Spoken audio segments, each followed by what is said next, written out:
Salut les amis, c'est le Rageux, bienvenue sur Rage Alpha Télé, votre chaîne ludique. Aujourd'hui, nous vous proposons la première vidéo d'une série consacrée au deck de démarrage du jeu l'Arcana. Le jeu est officiellement sorti le 1er septembre dans les boutiques généralistes, une sortie très mouvementée avec une rupture de stock quasi instantanée. Néanmoins, pas mal de joueurs ont réussi à récupérer des decks de démarrage et ceux-ci vont vous permettre déjà d'acquérir une expérience de jeu assez satisfaisante. Le but de ces vidéos est d'analyser le contenu de chaque deck et comment les améliorer avec simplement des cartes communes et inco facilement trouvables, que ce soit dans les quelques boosters que vous avez réussi à gratter à droite à gauche ou alors à l'achat en cartes individuelles via certains sites spécialisés. Nous avons clairement fait le choix de ne pas nous consacrer sur les cartes rares qui actuellement ont des cotes faramineuses et totalement décorrélées de la réalité. Pour cette première vidéo, nous allons analyser le deck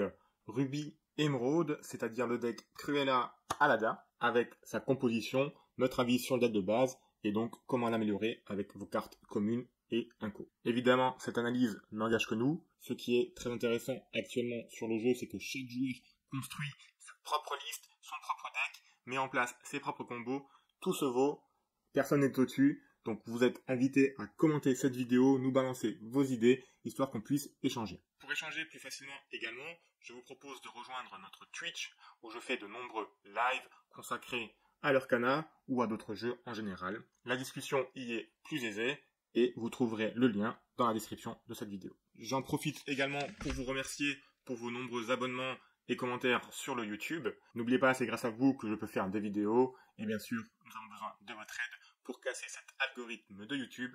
Donc on n'oublie pas l'abonnement, le petit pouce bleu et le commentaire pour nous aider. Je vous propose donc immédiatement de passer sur l'analyse du deck Ruby Emerald.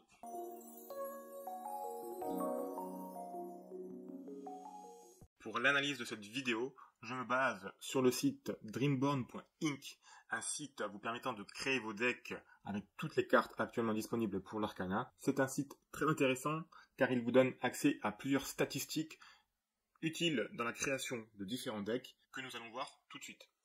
Voici donc les cartes composant le deck Ruby Emerald.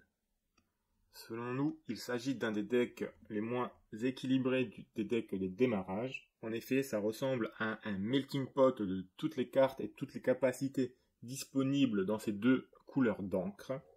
Il y a peu de combos évidents et le jeu repose sur du défi, ce qui est contre-intuitif pour les cartes émeraude qui reposent essentiellement sur la quête de l'or. Vos personnages pourront être boostés par certaines cartes d'action augmentant les dommages qu'ils infligent, ou alors quelques cartes pouvant infliger des dégâts directement aux personnages adverses à certaines conditions. Le combo principal de ce deck repose sur le Aladdin Emerald qui coûte 2 d'encre, qui est une 2-2 et qui bénéficie de la capacité hors d'atteinte, c'est-à-dire qu'il ne peut pas être ciblé hormis pour un défi. La stratégie voudrait donc de jouer cet Aladdin coûtant uniquement 2, ou alors le Aladdin Ruby coûtant 3 d'encre, et de ne rien faire avec jusqu'à ce que vous puissiez piocher le Aladdin Ruby coûtant 7 d'encre,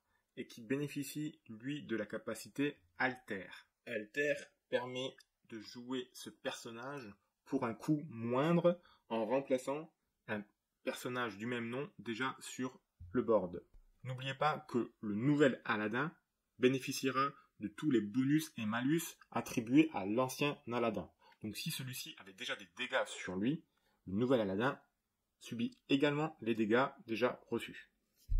Le restant du deck est assez quelconque. On peut néanmoins faire sortir le Stitch Ruby à 6 qui a 4-6 pour 3 de l'or et le Feu Dragon qui vous sera toujours utile pour aller détruire purement et simplement une créature adverse trop forte pour vous. Au niveau des statistiques pures du deck, vous retrouvez ici la courbe des encres, c'est-à-dire le nombre de cartes pour chaque coup en encre de celle-ci. Vous constatez immédiatement une part importante de cartes coûtant 1, 2 ou 3 encres. On est à plus de 50% du deck sur ces cartes. avec une importante cassure au niveau des cartes coûtant 4, et vous irez jusqu'à 7 pour le Aladdin, alors que vous aurez 17 cartes coûtant 3. Ce type de construction est à éviter. Ce que vous voudrez, c'est plutôt avoir une courbe assez linéaire, avec soit une cassure vers les cartes coûtant cher si vous voulez jouer agressif, c'est-à-dire que vous jouerez plutôt des cartes de coût 1, 2, 3, jusqu'à 4, histoire de vite mettre la pression sur l'adversaire. Ou alors, vous aurez plutôt une cassure de bas en haut, si vous préférez jouer des cartes coûtant très cher, et dans ce cas, vous viserez plutôt la fin de partie. Au niveau de la composition pure du deck, vous constatez qu'il y a 32 cartes émeraude pour 28 cartes rubis. Parmi ces cartes, vous en aurez 48 qui sont ancrables pour 12 qui ne sont pas ancrables. Cette proportion de cartes ancrables et pas ancrables est importante à prendre en compte dans la construction de votre deck. En effet, il n'y a pas de système de mana dans l'Arcana, vos cartes sont vos manas. Il faudra donc trouver un équilibre entre les cartes ancrables, qui pourront vous servir d'encre pour vos autres cartes, et les cartes non ancrables, qui, nonobstant ce malus, sont en général un peu plus fortes. Personnellement, nous pensons qu'il vous faut un taux entre 10 et 15 cartes non ancrables pour avoir un deck stable. Enfin, la proportion des personnages dans ce deck est de 43 cartes pour 4 cartes objets, 10 cas actions et 3 cartes de chansons. Cette proportion est également assez correcte selon nous. Néanmoins, c'est vraiment la puissance des cartes mises dans ce deck qui pose souci. Et je vous propose dans une seconde partie de discuter des cartes à retirer si vous pouvez et des cartes communes ou inco que vous pouvez facilement intégrer à ce deck pour le rendre un peu plus puissant. Ainsi, vous challengez intellectuellement et challengez vos adversaires dans des combats de plus en plus poussés avec des compétences de plus en plus complexes, histoire d'acquérir une expérience de jeu totale.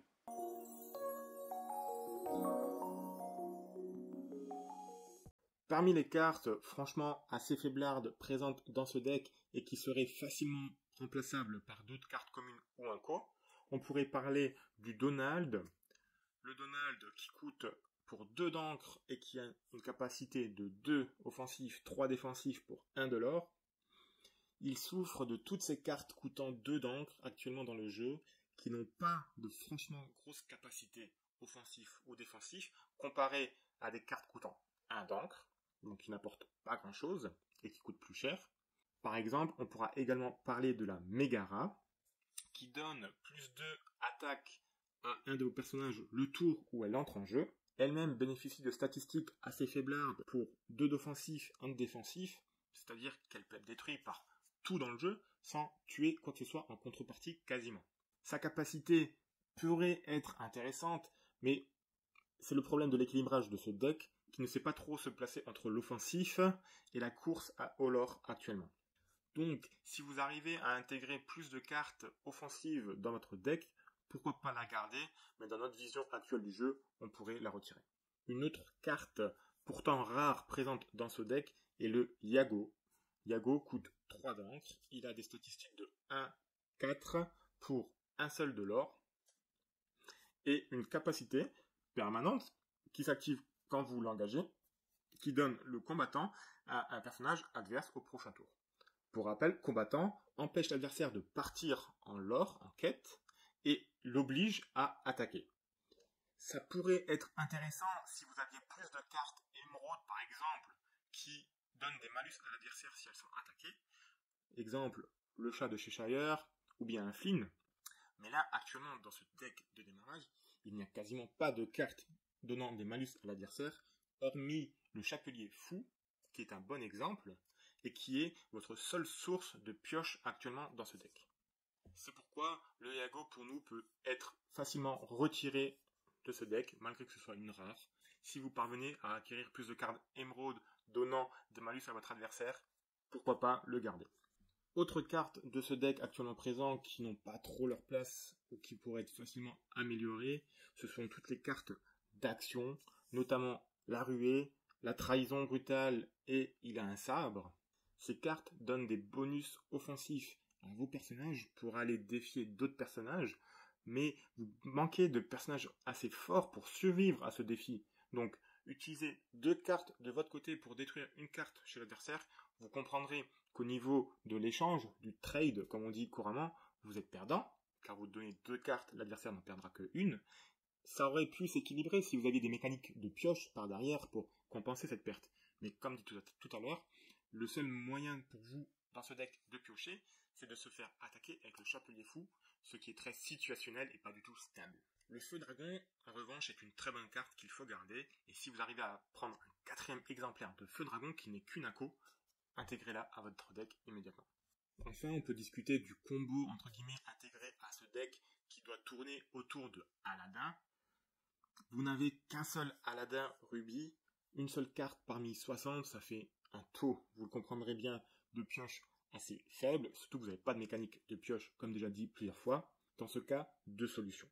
Soit vous avez acquis, via des boosters ou autres, plusieurs Aladdins de ce type, donc dans ce cas, vous les intégrez à ce deck, et vous pouvez construire un build autour du Aladdin vert, donc émeraude, ou du Aladdin rubis qui coûte 3, et l'altérer avec le Aladdin qui coûte 7. Ça se tient dans du jeu pas très compétitif, encore plus si vous jouez à plusieurs adversaires, car la capacité de Aladdin se déclenche contre chaque adversaire, ce qui est très très fort. Mais dans des duels 1 contre 1 un peu plus poussés, j'ai l'impression que ce mécanisme va vite s'essouffler. Nous vous proposons donc ce deck construit avec uniquement des communes, des incos et les quelques cartes rares qui étaient présentes dans le deck de démarrage. Nous en avons retiré pas mal, vous pourrez le voir. Je vous propose une analyse carte par carte et voir un peu les intérêts de ces cartes. Nous commençons donc avec un Duc de Wellington pour un d'encre, une de 2 totalement classique, en 4 exemplaires. 3 exemplaires de la mini. On a la chance en rubis d'avoir 2 tours 1. La mini qui est une 1-3 pour 1 de l'or et le Sergent Tibbs qui est une 2-2 pour 1 de l'or également. Niveau statistique, on n'est pas encore exactement très sûr de qu'est-ce qui est le mieux. Dans le doute, on a mis les deux. Vous constaterez qu'on a une base de 9 cartes ayant 1 d'encre uniquement. C'est une base assez importante, mais comme dit, ce jeu n'a pas de mécanique de pioche intrinsèque. C'est pourquoi on part sur un deck assez agressif qui a besoin de poser des cartes à chaque tour et qui ne peut pas se permettre d'attendre la fin de la partie. Une des incos les plus fortes du jeu actuellement, selon nous, au moins pour 2 d'encre, c'est le Flynn Rider, qui pour 2 d'encre est une 1-2, 2 de l'or. Donc dès que vous la poserez sur la table, vous mettrez une pression à la course au l'or à votre adversaire, qui sera obligé de venir la défier, et quand il l'aura détruite, car elle est assez faible, l'adversaire sera obligé de se défausser d'une carte. Vous l'obligez donc à lui vous défier, donc il perd un tour de l'or de son côté, et en plus il perdra une carte, tandis que vous aurez mis 2 de l'or. C'est une carte très importante pour ce deck. Nous avons retiré les Donald, les Megara dont nous avons discuté en première partie. Il y a très peu de cartes avec 2 d'encre dans ce deck. Nous avons fait le choix de mettre un Gaston en 2 exemplaires uniquement. Pourquoi?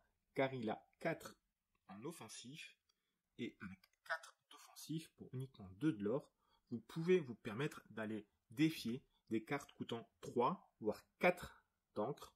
Et dans ce jeu, si avec une carte plus faible, vous pouvez détruire une carte plus forte en niveau coût d'encre, vous êtes gagnant forcément. Le Gaston, chez nous, il est inclus. Vous pourrez le remplacer si vous voulez.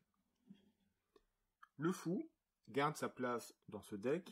C'est une rare qui coûte également 2 d'encre, qui a des statistiques de base assez faibles de 2 pour 2, mais qui a une capacité très forte qui fait redresser une carte lorsqu'il arrive en jeu. Ça vous permet, petite astuce, de partir en quête avec un Flynn, qui sera donc focus lors du prochain tour par votre adversaire. Vous entrez le Fou dans le second temps, vous redressez votre Flynn, qui sera donc protégé d'un éventuel défi, et pourra, pour uniquement 2 d'encre, mettre 4 points de l'or, ce qui est énorme. On passe aux cartes valant 3 d'encre. On a intégré 4 exemplaires du chat de Cheshire, qui a 0 offensif, 3 défensif, 2 de l'or également, et qui fera, lorsqu'il est détruit lors d'un défi, détruire également la carte qui l'a tué. Cette mécanique semble forte, Un joueur expérimenté pourra toujours la contrer, mais néanmoins, elle obligera l'adversaire, dans la plupart des cas, de sacrifier sa carte pour pouvoir vous prendre le chat de Cheshire, qui rapporte 2 de l'or. Pareil, c'est un deck qui tourne sur la course au lore. Vous voulez mettre vos 20 points de l'or le plus rapidement possible. Pour compléter le deck, on a ajouté des Horaces en 2 exemplaires uniquement, pour 3 points d'encre. C'est une carte qui a 4 points d'offensif et 3 points de défensif, ce qui est assez correct pour ces coups-là. Son compère, Jasper, également en 2 exemplaires. On aurait pu l'augmenter un peu. Il a une capacité intrinsèque très intéressante, qui fait que lorsque lui-même part en quête, il empêchera une carte adversaire de partir en quête, ce qui est assez intéressant. On a fait le choix d'également inclure des Mickey. On aurait pu en mettre uniquement 2 et mettre 4 Jasper à la place. Ça se discute en fonction de vos cartes. Pourquoi? Il a 4 points défensifs, ce qui est pour 3 d'encre, relativement costaud, et vous permettra d'aller chasser un peu les petites cartes adverses qui peuvent avoir des capacités embêtantes sans que lui-même soit détruit. Pour 4 points d'encre, on a inclus 4 Tinkerbell, donc la fée clochette, qui est insaisissable, capacité à l'heure actuelle une des plus puissantes du jeu. Elle a également l'avantage de rendre une carte alliée pendant un tour insaisissable. Ça semble contre-intuitif comme ça, mais ça vous permet de vous-même aller attaquer une carte insaisissable adverse. C'est comme ça qu'il faut lire cette carte. Elle a 2 points de l'or, insaisissable 2 points de l'or. Dans votre course au lore, elle vous sera très utile. Dans la même idée, on a inclus le Pongo en 4 exemplaires, qui a les mêmes caractéristiques que la fée clochette, seulement il ne rend pas une carte insaisissable. Il est un peu moins fort, mais c'est une commune qui se défend totalement dans les jeux, on va dire, jusqu'au compétitif, et qui vous apportera ces 2 points de l'or pour atteindre les 20 avec plaisir. Le Scar est présent en 2 exemplaires, comme pour le Gaston. Lui a atteint un palier de 5 en offensif. 5 d'offensif, c'est un palier très important dans ce jeu qui vous permet de détruire environ plus de 80% des cartes adversaires pour uniquement 4 d'encre. En plus, il est ancrable. C'est donc un chasseur de personnages adverses qui vous poserait un peu de soucis. On a inclus 4 chapeliers fous pour 5 d'encre. Il a 3 de l'or, ce qui est énorme. Il a des stats assez faiblardes, on vous l'accorde. Néanmoins, à chaque fois qu'il sera défié, il vous permettra de piocher une carte. Notez bien que c'est à chaque fois qu'il est défié. Avec ses 4 d'endurance, il peut survivre à une attaque et potentiellement vous faire piocher 2 voire plus de cartes. Un joueur expérimenté en face vous le détruira en un seul défi, évidemment. Mais bon, il a son intérêt. Vous partez simplement en quête de l'or, vous mettez vos 3 points, il aura déjà fait son affaire. Histoire de renforcer un peu son deck avec le petit ton Inco du rubis, nous avons nommé le capitaine, carte assez décriée que personnellement nous adorons.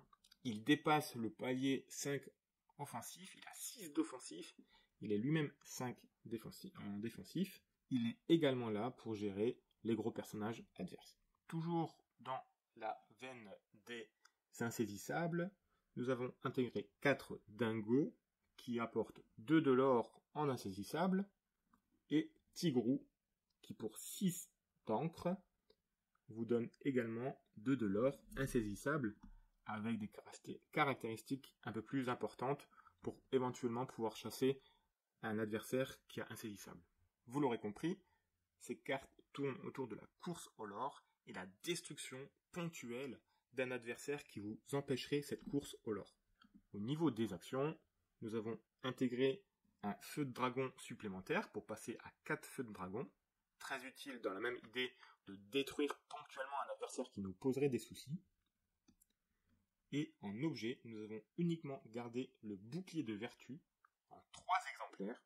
Sa capacité est assez intéressante car pour 3 points d'encre, il vous permet de redresser une carte.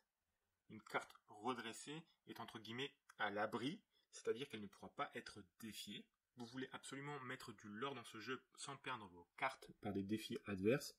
C'est pourquoi cette carte est totalement intéressante ici. Au niveau des statistiques pures du deck, vous voyez ici la courbe des encres qui est bien plus linéaire que la courbe du deck initial. Nous souhaitons jouer agressif entre guillemets dans la course au lore. C'est pourquoi nous avons des cartes de niveau 1, 2, 3, 4 dans un nombre important, avec un pic pour les 5, et uniquement 3 cartes valant 6. En effet, nous avons peu de pioches et nous allons jouer une carte à chaque tour au moins. Nous ne pouvons pas nous permettre de monter largement au-delà des 6 points d'encre. Le 6 d'ailleurs pourrait se discuter, le Tigrou pourrait être retiré pour jouer encore un peu plus agressif et rapidement. Néanmoins, on risquerait un peu de s'essouffler en fin de partie. Au niveau de la composition, on bascule sur des proportions inverses avec 28 cartes émeraude pour 32 cartes rubis. D'un point de vue des encres, on a quasiment tout le deck qui est ancrable, ce qui est très appréciable lorsqu'on veut jouer au moins une carte par tour, avec uniquement 4 cartes non ancrables qui sont les feux de dragon. Les objets et les actions ne sont peu présentes dans ce deck, avec une proportion de 53 créatures, toujours dans l'optique d'une course au lore, 4 actions et 3 objets uniquement. Voici la liste détaillée de ce deck afin de pouvoir vous permettre de le construire. Ne prenez pas en considération les prix indiqués ici, ils sont d'office dans le site dreamborn.inc, ils sont uniquement indicatifs.